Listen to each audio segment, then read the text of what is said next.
High বন্ধুরা, তো আজকে আমি বাজারে এসেছি আর মায়ের সঙ্গে। মা নিচে আছে, আমি ওই কাজের জন্য উপরে এসেছি, ডিপি ক্লিন করবো মায়ের। তো এখানে বাজারের উপরে আছি, মানে দুর্গাছার উপরে আছি। তো দুর্গাছার উপর থেকে নিচটা কত সুন্দর লাগছে তোমাদেরকে একটু দেখাই।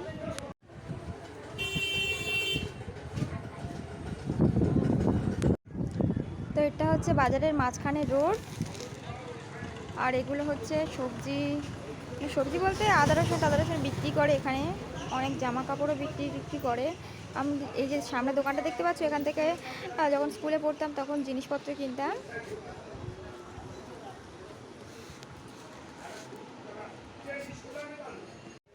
তো আমাদের বাজারটা কেমন লাগলো অবশ্যই কমেন্ট করবে। টাটা।